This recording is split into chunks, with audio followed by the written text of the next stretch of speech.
Students, ये question जो है ये तीन बार पूछा गया है नीट एग्ज़ाम में। पहले ये आया था साल 1989 में, उसके बाद फिर इसको रिपीट किया गया 97 में और फिर 98 में।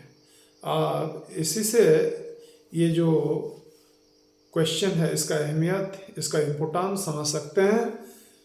The question has come from chapter 5 of class 11, that is from the chapter of work, energy and power. Two bodies of mass m and 4m are moving with equal kinetic energies. The ratio of their linear moment is how much?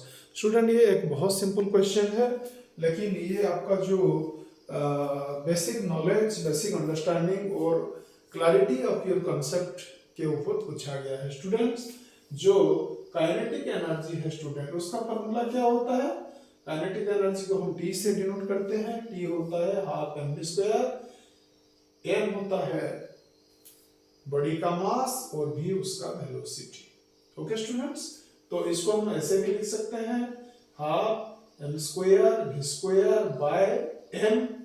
We have just multiplied m in the numerator and also in the denominator, keeping the value constant। Students, इसको हम ऐसे भी लिख सकते हैं, नीचे है twice m, denominator में ऊपर है square of mv। Okay student, what is mv? mv is the momentum of the body और द लीनियर मोमेंटम, जिसको हम p से डिनोट करते हैं। तो हम ऊपर लिख सकते हैं न्यूमरेटर में p²। ओके स्टूडेंट, तो t क्या हो जाता है? t हो जाता है p²/2m। तो स्टूडेंट्स, ये बोल रहा है कि वो जो टू बॉडीज है वो दोनों का काइनेटिक एनर्जी समान है, लेकिन मास अलग अलग है। स्टूडेंट, एक का है m और एक का है 4m। तो स्टूडेंट, उनका लीनियर मोमेंटम का रेशियो क्या होगा? तो हम ऐसा लिख सकते हैं student, P1 is equal to P1² by twice m1 and T2 जो है वो लिख सकते हैं P2² bye twice m2। Okay student, लेकिन ये T1 is equal to T2 ये दिया गया है क्वेश्चन में। इसका मतलब है P1² बाय ट्वाइस m1 जो है वो P2² बाय ट्वाइस m2 है स्टूडेंट, और ये 2 ये बैलेंस हो गया।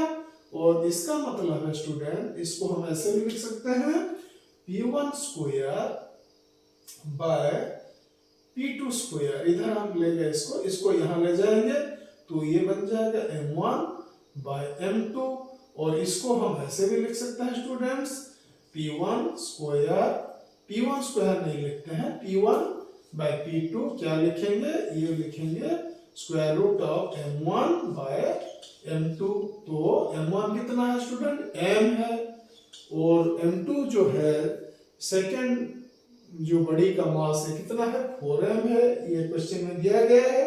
तो क्या हो जाएगा? इसका जो रिजल्ट है m/4m, ये m कैंसिल हो गया स्टूडेंट्स, और ये बच गया √1/4, तो ये बन गया 1/2। इसका मतलब है P1/P2 इज इक्वल टू 1/2, और ये रेशियो है 1:2। So student, what will be the correct answer?